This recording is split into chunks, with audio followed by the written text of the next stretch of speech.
नमस्कार, think tank पर आप सभी का स्वागत है। जो मांग रहे थे वह मिल रहा है, जिसकी मांग की जा रही थी वह अब मिल रहा है। जो ये लोग थे जो अपने आप को लिबरल, सेकुलर और जो वतन का रखवाला, बोलने की आज़ादी रखने वाले, इन सभी चीज़ों का रखवाला मानते थे, वो जो हेट स्पीच का जो है मुकाबला करना चाहते हैं, सोचते हैं कि हेट स्पीच यहाँ से ख़त्म हो और इसके खिलाफ एक्शन लिया जाए।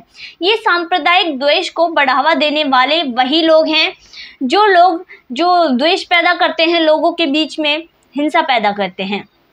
तो सरकार ने जो दिल्ली की स्पेशल सेल है IFSO, उसने एक FIR दर्ज की है जिसमें 31 लोगों के नाम सामने आए हैं। 31 लोगों के इसमें नाम दर्ज किए गए हैं, जिसमें नुपुर शर्मा है, नवीन जिंदल है, सबा नगमी है, ओवैसी है। इसके बाद मौलाना मुफ्ती नदीम भी हैं। वही मुफ्ती नदीम जो राजस्थान के रहने वाले हैं, जिन्होंने जो है सामाजिक तौर पर सभी समाज के लोगों के सामने ये कहा था कि पुलिस के सामने ही मैं नुपुर शर्मा की दोनों आंखें निकालूंगा और उसके हाथ काट दूंगा। इतनी अभद्र टिप्पणी उसने नुपुर शर्मा के लिए की थी। वही ये मौलाना मुफ्ती नदीम है।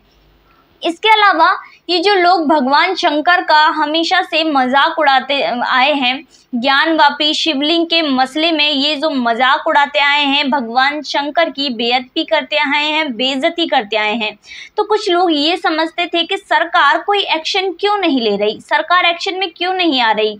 तो इसका भी जो सरकार ने लेवल प्लेइंग खेलने का जो है मौका दिया है, जो सरकार सभी को बराबरी से अब ट्रीट करेगी। इस मसले में चल क्या रहा था, जो इस्लाम के लोग थे वो कुछ भी हिंदू धर्म के बारे में बोलें वो सब सहनीय था, उसको सहन कर लिया जाता है। पर अगर कोई गैर मुस्लिम इस्लाम के बारे में, चाहे वो सही बात हो, कुछ बोल दे तो उसको मुद्दा बना दिया जाता है। तो अब इस बात की जो गर्मी है वो राजकीय स्तर पर, अंतर्राष्ट्रीय स्तर पर शांत की जाएगी।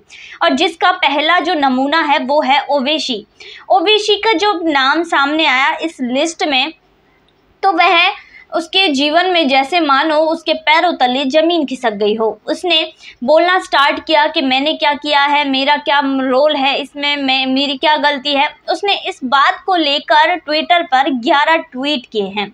11 ट्वीट करने के साथ ही वह इस सोच में भी पड़ गया है कि उसका नाम आखिर क्यों आया है, मैंने तो किसी भी धर्म को लेकर कोई टिप्पणी की ही नहीं। इसके बाद जो लोग हैं इस्लाम धर्म के, जिसने यह बनाई थी, जो हमारे हिंदू देवी देवता हैं उनकी आपत्तिजनक जो चित्र बनाए थे, जिसका नाम है MF हुसैन। ये मैं कतर की ही बात कर रही हूँ। कतर ही वो ऐसा इस्लामिक देश है जिसने इस बेहुदे आदमी को, इस MF हुसैन को वहाँ की नागरिकता प्रदान की थी। जब भारत में इसके खिलाफ कार्यवाही हुई तो ये भारत छोड़कर भाग गया और कतर में जाकर रहने लगा, और वहाँ की सरकार ने भी इसका साथ दिया और इसको वहाँ की नागरिकता दी। तब इन्होंने यह नहीं सोचा कि यह भी किसी धर्म की जो मान को ठेस पहुंचाएगा, किसी धर्म के लोगों के दिलों को ठेस पहुंचाएगा। तब किसी ने भी इस बात का नहीं सोचा, पर अब सरकार एक्शन में आ गई है। ऐसा नहीं है कि ये एक तरफा खेला जा रहा है, पर ऐसा है कि ये जो भी इस समुदाय का लोग हो या दूसरे समुदाय के लोग हो, दूसरे धर्म की जो भी बुराई करेगा, दूसरे धर्म पर गलत टिप्पणी जो भी करेगा, उसके खिलाफ ही कार्यवाही की जाएगी, चाहे वो हिंदू हो या मुस्लिम हो। ये जो अपीजमेंट है जो पिछले 75 सालों से चला आ रहा है कि मुसलमान कुछ भी बोले हिंदू धर्म को लेकर या किसी और धर्म को लेकर, वो इग्नोर किया जाएगा, उसको अनदेखा किया जाएगा। पर अगर कोई भी व्यक्ति मुस्लिम धर्म के बारे में कुछ भी बोल दे तो उसको मुद्दा बना दिया जाता है, उसको ऐसा बना दिया जाता है कि हाँ ये क्या बोल दिया, ये एक महापाप है, ऐसा तो आपको बोलना ही नहीं चाहिए था। इसका प्रमाण मिलता है ओवैसी के बयानों से। ऐसा लगता है ये जो तीर सरकार ने चलाया है बिल्कुल सटीक जगह पर लगा है जहां लगना चाहिए। ओवैसी की दुखती रग पर हाथ रख दिया गया है। इसके बाद जो बीजेपी है, आरएसएस है, ये वही आरएसएस है जिसका मुस्लिम समुदाय से 36 का आंकड़ा रहा है। वो इसलिए नहीं, मुस्लिम समुदाय के बारे में ओवैसी ने, ये जो आरएसएस है, इसने कभी कुछ नहीं बोला। इसने कभी ये नहीं कहा कि जो हिंदुस्तान के मुस्लिम हैं, मुस्लिम समुदाय है, वो अलग है, जो हिंसा फैलाते हैं वो ये लोग हैं। इसने कभी ये नहीं कहा आरएसएस ने। उनका बस ये कहना है जिन लोगों ने हिंदुस्तान में आक्रांता फैलाई, हिंसा फैलाते हैं, वो बाहर के हैं। इसके अलावा जिन्होंने पुराने समय में हिंदुस्तान में बड़े पैमाने पर धर्म परिवर्तन कराए, इसके अलावा और भी कार्य किए जिसमें मंदिरों को तोड़ा गया, और भी ऐसे जो कार्य थे जो उन्हें नहीं करने चाहिए थे, लूट की, बलात्कार किए, लोगों का धर्म परिवर्तन कराया, इन सभी को इन्होंने करवाया। इसके अलावा ये जो हिंदुस्तान की जो मुस्लिम समुदाय है वो क्या कर रहा है, इन्हीं लोगों को, इन्हीं आक्रांता लोगों को, इन्हीं दुष्ट लोगों को अपना पूर्वज बताने में जुटा है, जबकि ऐसा नहीं है। हिंदुस्तान के मुस्लिम हिंदुस्तान के ही पूर्वजों से पैदा हुए हैं। ऐसा नहीं है कि ये बाहर के जो आक्रांता फैलाने वाले जो लोग हैं इनके पूर्वज हैं, ऐसा बिल्कुल नहीं है। ये हिंदुस्तान के ही हैं। आरएसएस ने कभी नहीं कहा कि ये लोग गलत हैं, फिर भी ये लोग एक संवेदनशील बन जाते हैं। पर अब जो सरकार ने फैसला लिया है इसमें एक तरफा फैसला नहीं लिया जाएगा, इसमें अंतर्राष्ट्रीय स्तर पर इसको चलाया जाएगा। इसमें कोई भी समुदाय हो, चाहे किसी भी धर्म का हो, अगर दूसरे धर्म के बारे में वह गलत बोल रहा है तो उस पर कड़े से कड़ा एक्शन लिया जाएगा। ये जो तुष्टीकरण है जो इतने सालों से चला आ रहा था, जिसको इस सरकार ने भी 8 साल चलने दिया, पर अब पानी सर से ऊपर जा चुका है और सरकार एक्शन में आ गई है। अब ये लोग ये भी नहीं कह सकते कि यह एक तरफा मामला है, एक तरफा फैसला किया जा रहा है, क्योंकि ये जो FIR हुई है उसमें 12 हिंदू लोग भी शामिल हैं। 12 हिंदुओं के खिलाफ भी इसमें FIR दर्ज की है, जिसमें नुपुर शर्मा और नवीन जिंदल सहित और भी लोग हैं वो शामिल हैं। तो ऐसा बिल्कुल भी नहीं है कि एक तरफा फैसला किया जा रहा है। फैसला बराबरी का हो रहा है, बराबरी से ही फैसला किया जा रहा है। इसके अलावा और भी ये जो 2-3 महीने आने वाले हैं, इनमें आपको बदलाव देखने को मिलेगा। गर्मी शांत होती हुई दिखेगी। किस बात की गर्मी?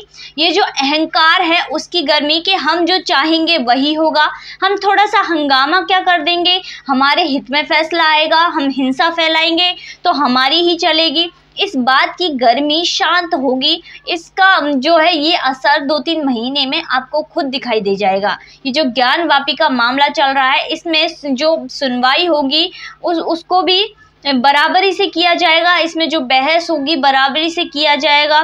इसमें जो फैसला भी होगा वो भी बराबरी का ही किया जाएगा। एक तरफा फैसला कहीं भी नहीं किया जाएगा।